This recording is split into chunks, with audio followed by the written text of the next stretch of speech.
Hello, Tim from Fair Play Now on the 31st of July 2023. So, some good news.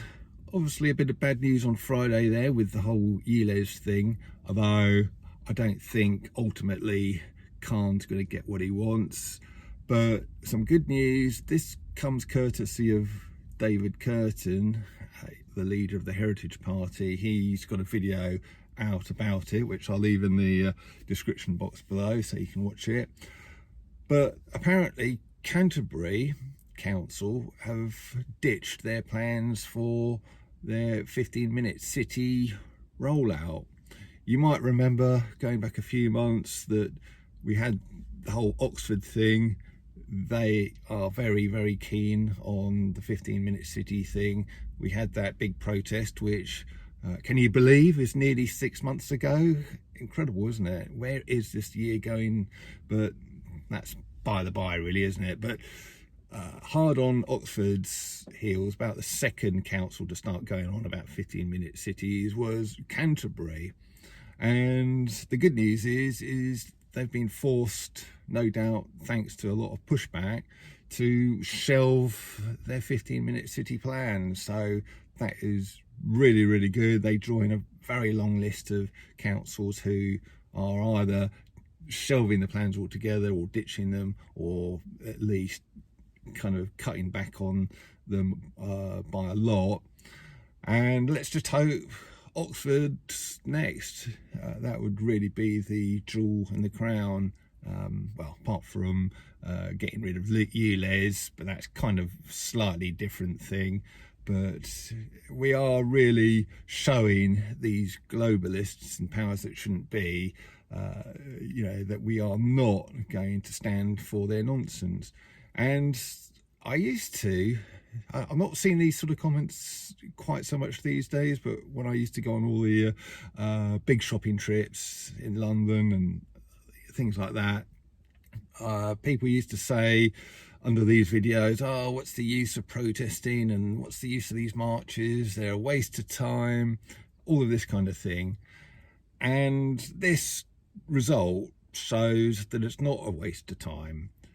We obviously had, like I say, that march in Oxford in February. There's been lots of people going into their local councils and writing to their local councils, contacting their councillors, all of the rest of it, saying, look, do you realise the full implications of these 15-minute cities? We've got that fantastic lady in, where's she from? Glastonbury, was it? Yeah, I'm pretty sure it's Glastonbury. Going in there and telling them what's what. And more of these councils are sort of listening to us and people on our side, realising what bad news 15-minute cities and the full agenda is, and yeah, ditching their plans for these stupid things. So very good news from Canterbury there. I really welcome it. And it just shows the power of protest, the power of saying we do not consent. And I don't think we would have got nearly as far as we have. I think we would have still been suffering a lot from mandates and other lurgy nonsense had we not done all of those protests, a couple of years ago. And by pushing back now against this thing, we're getting results here as well. So my message for anyone who says what's the use of these protests, well, I think they're very useful indeed, and they're getting results. So long may it continue. And also the other thing is, we can spot these things now, can't we, from a mile off, and we only need to whereas when it started in 2020, the whole start of the nonsense, we were all like, oh, what's going on here? This doesn't seem right. Now we know exactly what's going on. We know the warning signs, and we know how to combat it, and that's by peaceful protest. And it really, really does work. So long may it continue. And yeah, let's just keep that long range radar on. And as soon as any other nonsense comes to the fore, we will sort of be out there and doing our thing to, you know, let the powers that shouldn't be that we don't consent and we don't want their nonsense. So just changing topic a little bit, I said on Friday that I was going to have a couple of days off, go and play a bit of golf, which I did with my brother and a friend. It was really good. I didn't do too bad at the golf, actually, seeing as I haven't played for many months. Got a respectable score, so happy with that. Played some sort of nice shots, yeah, so it went well.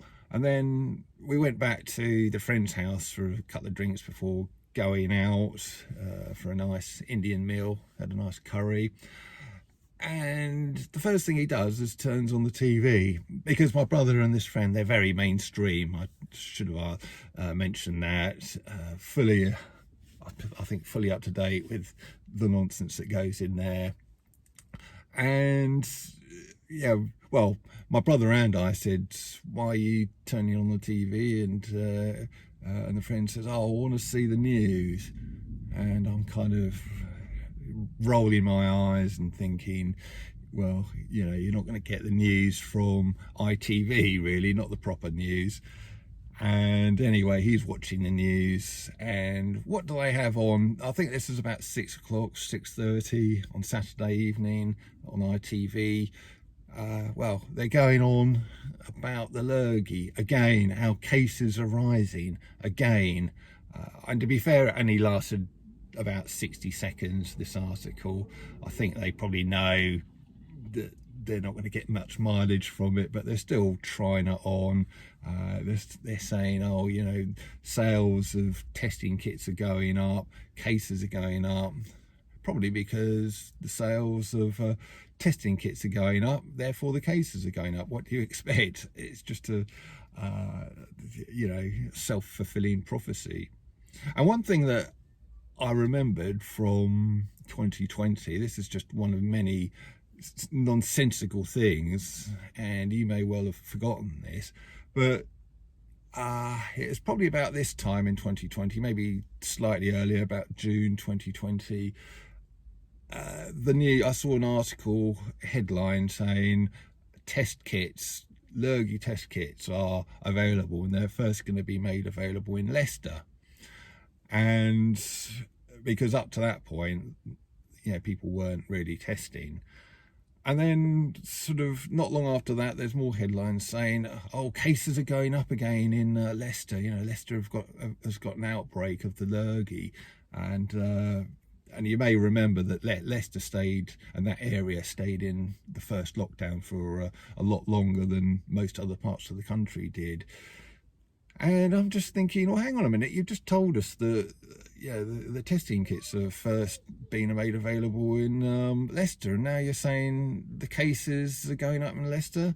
Well, they would do if you're testing there, wouldn't they? You know, with these nonsensical tests, and yet nobody could kind of see the correlation of that. And they're just panicking and saying, oh, the lurgy's not over yet. The lurgy's not over. It's continuing. It's coming back. It's going up. There's going to be a second wave. And, you know, I'm just sort of sitting there incredulous. So I don't know if you remember that bit of nonsense, but it's just one of many, many, many bizarre things, incredibly stupid things.